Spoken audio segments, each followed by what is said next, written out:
Thank you for joining us on Synthesis Workshop. On today's Research Spotlight episode, we're joined by Corin Wagen. Corin earned his bachelor's degree at MIT, where he performed undergraduate research on the design of phosphine ligands in the Buchwald group. He subsequently came to Harvard to pursue his PhD, where he's currently doing so in the Jacobsen group. In addition to the work he'll describe today, he's also made other noteworthy advances in organocatalysis and has done some very nice work on asymmetric Prin cyclizations. And from there, I'll hand it over to you, Corin. Thank you very much for joining us today. Hi, Matt. Thanks so much for having me. So I'm really excited today to talk to you all about my project entitled Screening for Generality in Asymmetric Catalysis. And I sort of want to begin by discussing what generality is. So if we're screening for something, we want to have a clear idea of what it is we're looking for. When we talk about generality, in the context of synthetic methods, we're talking about sort of how many substrates the method works on. So you might report a new catalyst, or a new set of conditions, or a new reagent. And then we customarily, in the paper, will then report a substrate scope. So we want to show that a given method works for a sort of wide array of substrates to maximize your chances of getting the reaction to work sort of on an unseen substrate, in medicinal chemistry, for instance. And so I think something that's sort of widely acknowledged is true is that the most useful synthetic methods are those that possess the highest generality. So, often when a method is first reported, it works only on a sort of circumscribed set of substrates. For instance, I've shown here some of the early CN cross-coupling substrates from the Buchwald lab, where I happened to work as an undergraduate.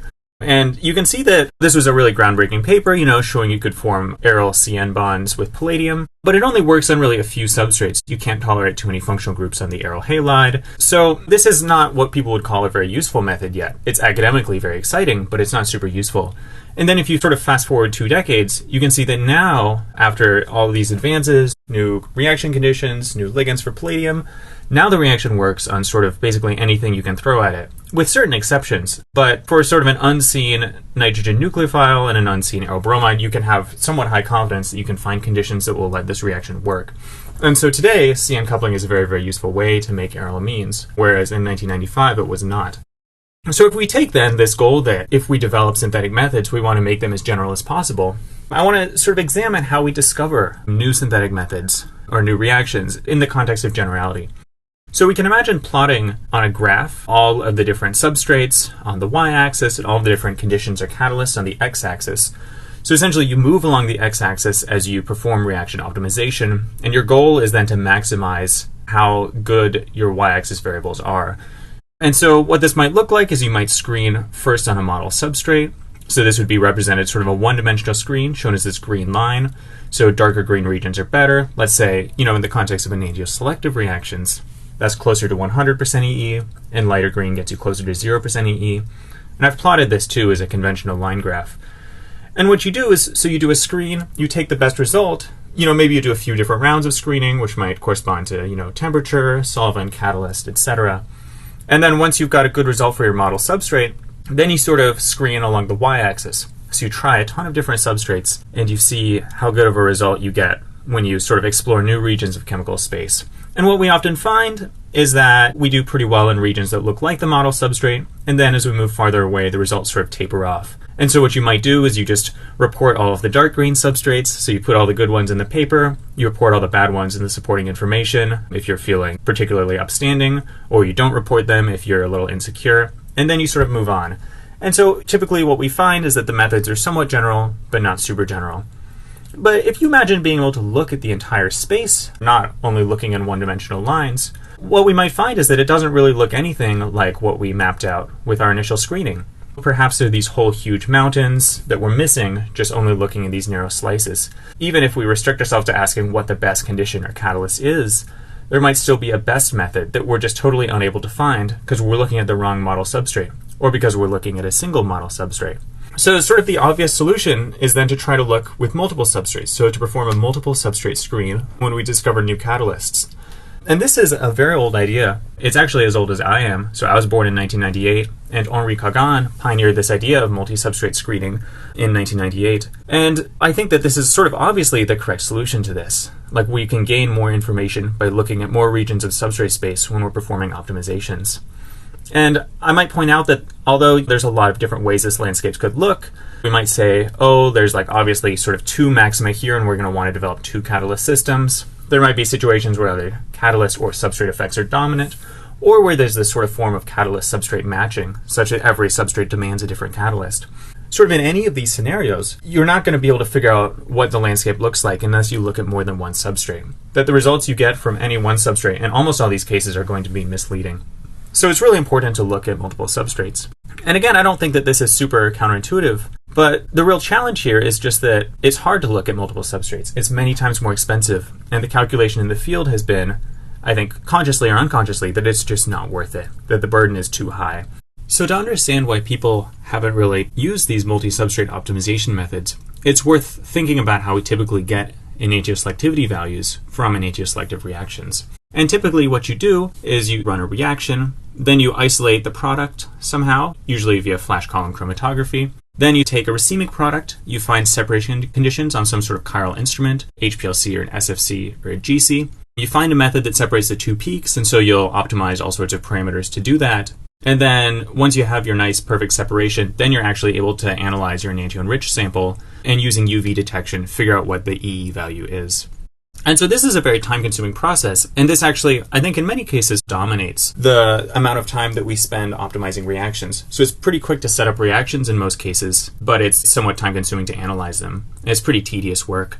And so asking someone to multiply that work now by 5 or 10 times, if you're trying to screen not one substrate, but 5 or 10 substrates, is sort of a non-starter. It's just not worth the time that it takes. And so we started thinking critically about how we could speed up this workflow to allow us to actually get enantioselectivity data quickly for multiple substrates.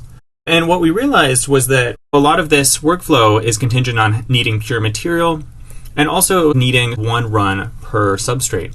And what we realized is that if we actually use mass spectrometry instead of UV-vis spectroscopy as the detection method, we could get a few savings. So we could firstly pool different substrates together, as is sort of shown in this infographic by the different colors, and analyze them all at once, presuming that they had different masses, which isn't too hard to ensure.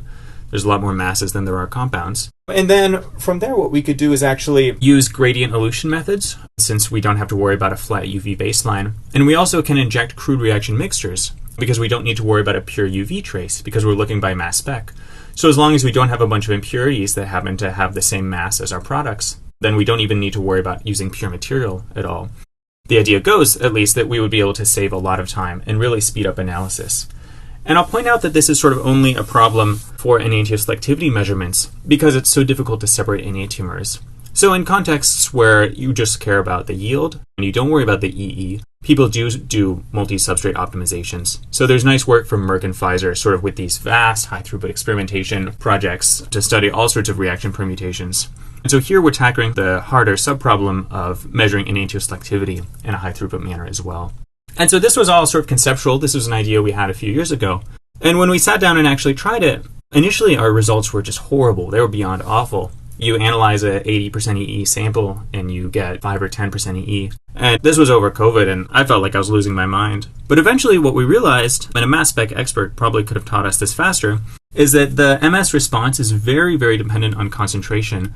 And it's not really linear, so you don't have Beer's law for mass spectrometry, right? So you don't get this nice linear response until you're at very high dilutions.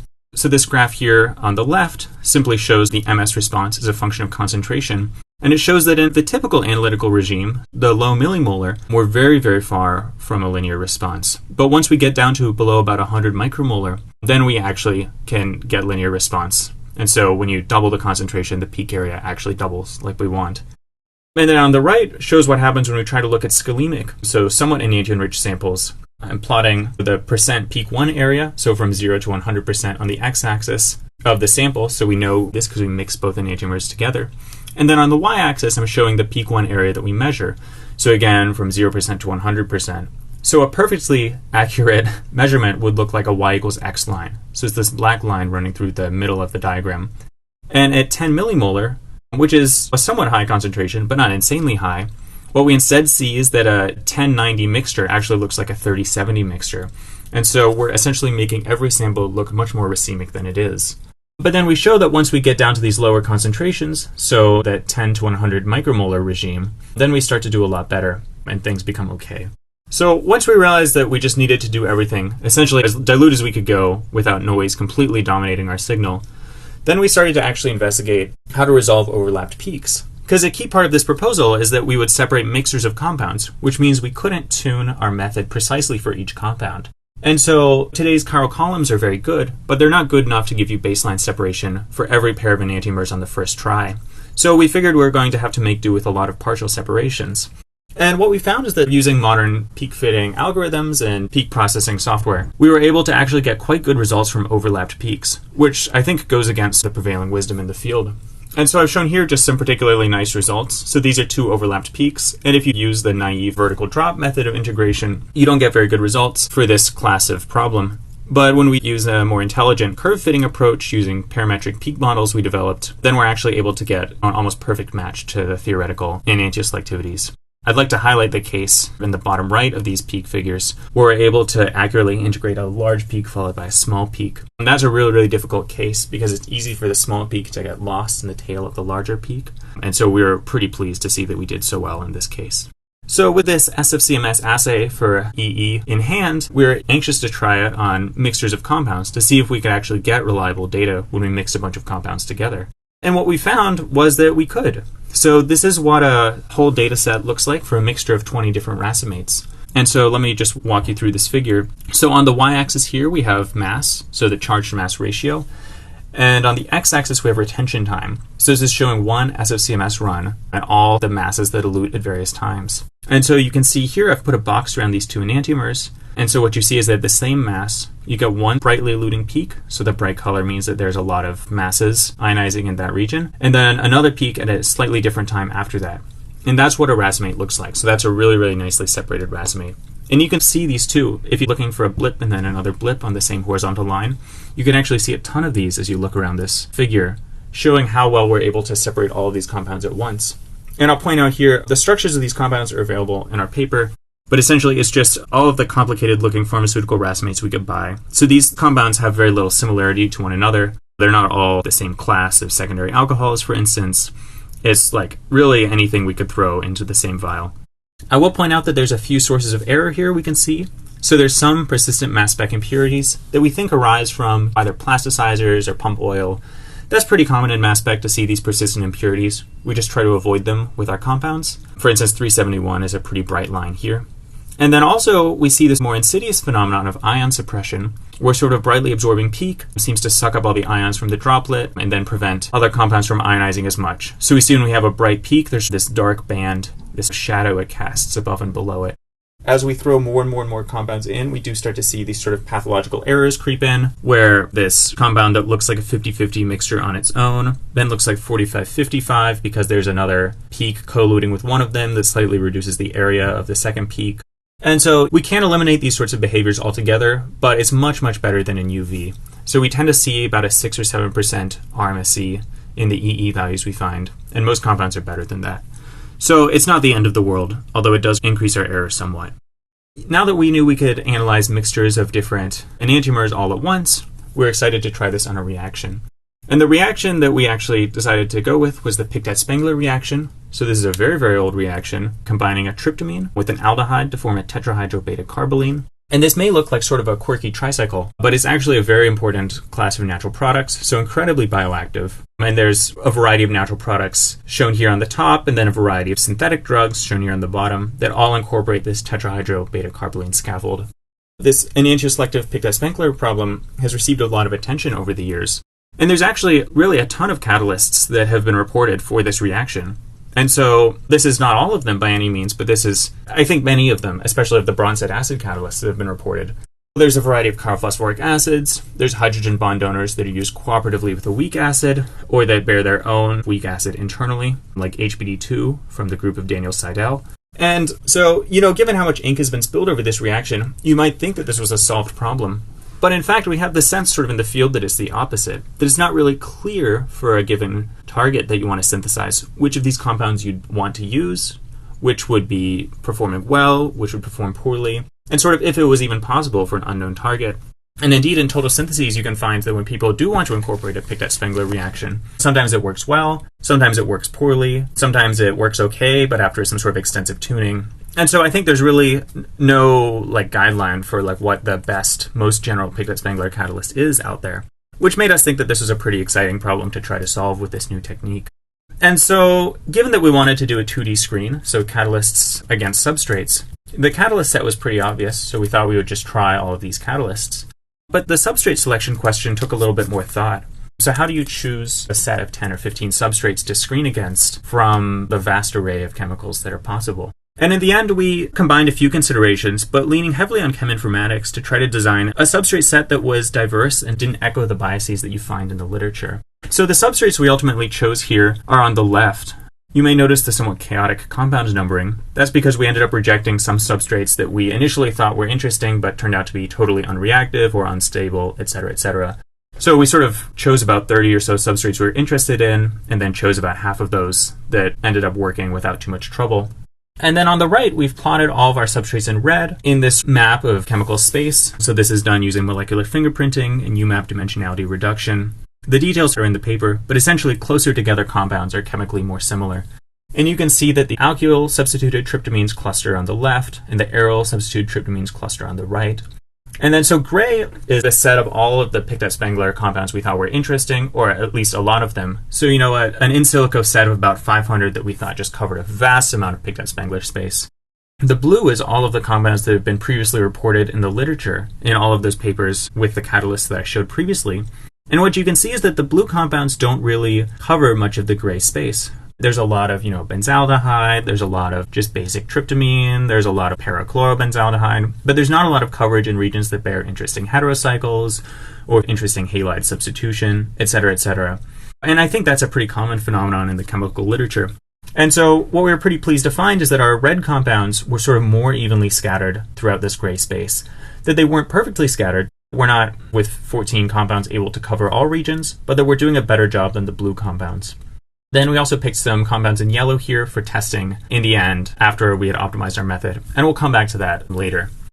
Once we had done this, then it was just a simple question of running a bunch of reactions, and we don't really have any instrumentation, so this was just done with a pipetter. Luckily, everything was mostly soluble, and we were able to get everything in, and so it was just a few tedious days. And then, in practically no time at all, we were able to get these results from the initial screen.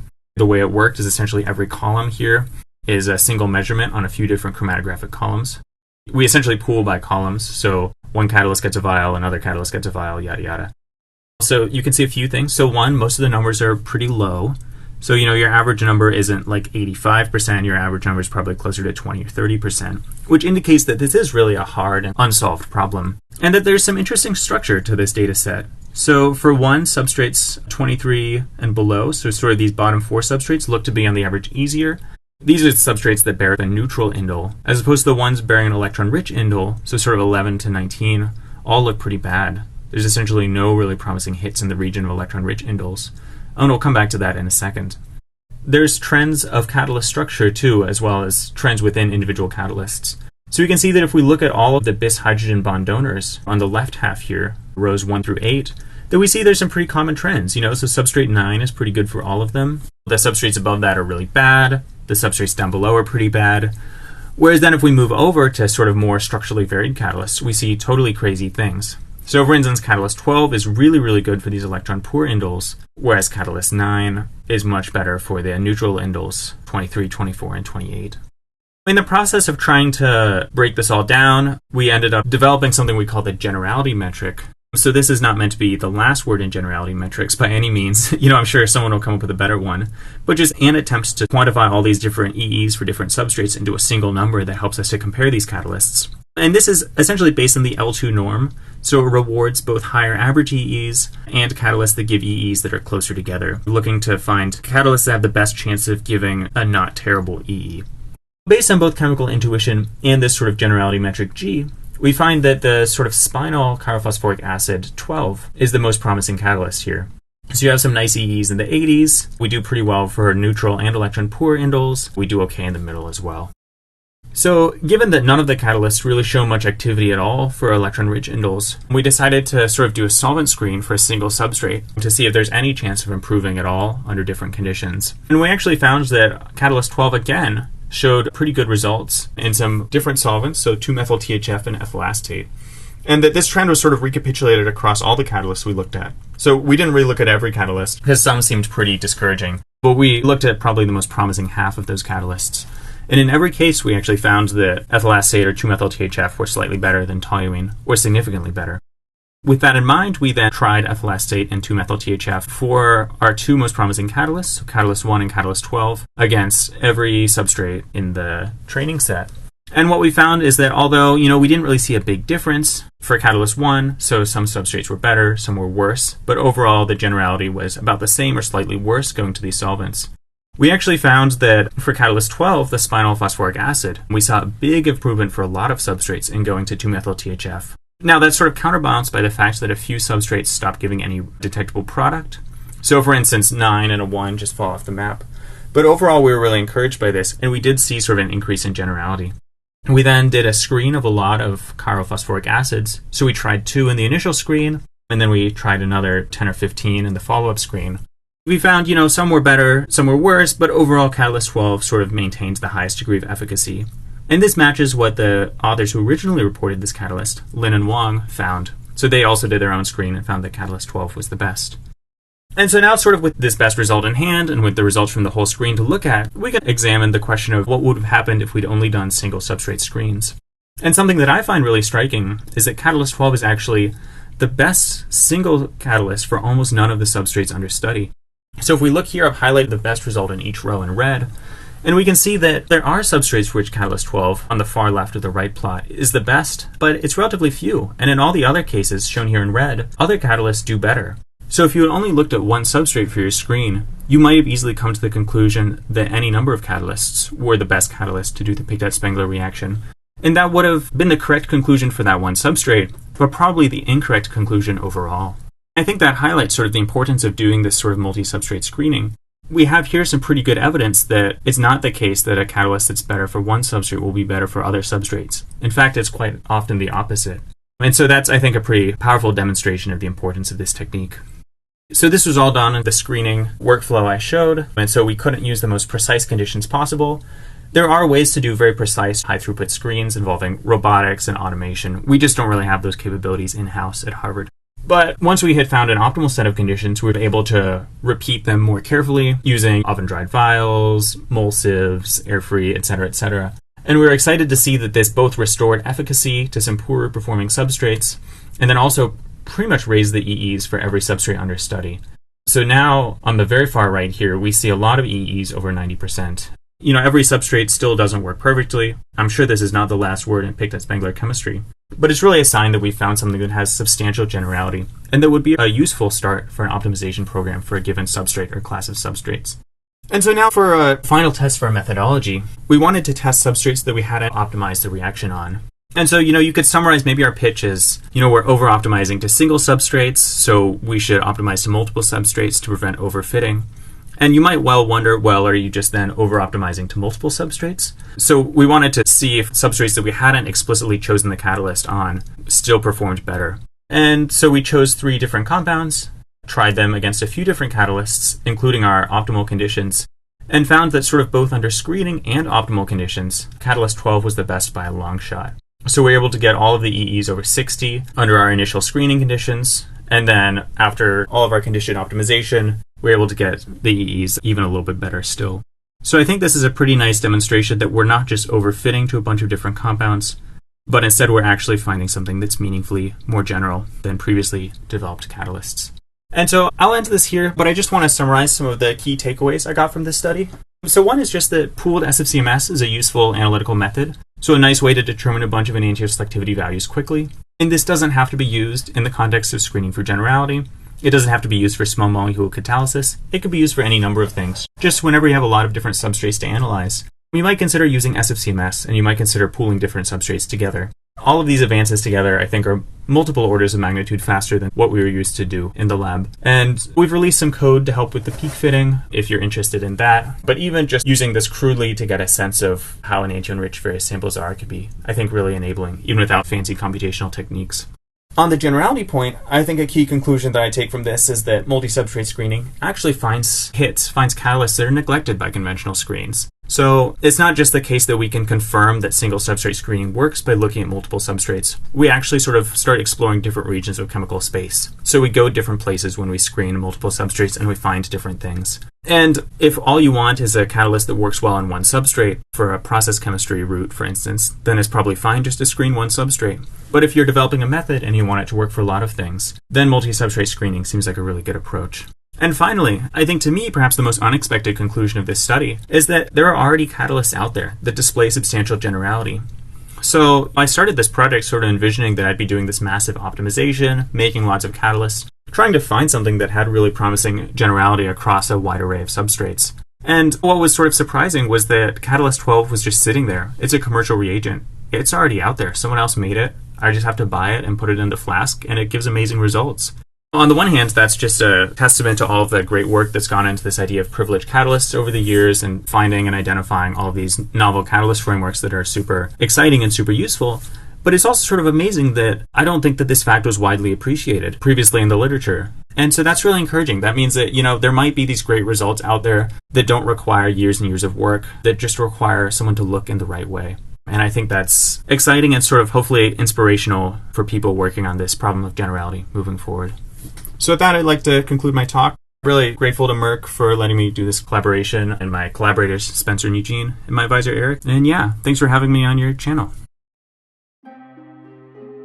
Thank you for tuning in for this Research Spotlight episode, and thank you to Corin for a very nice talk.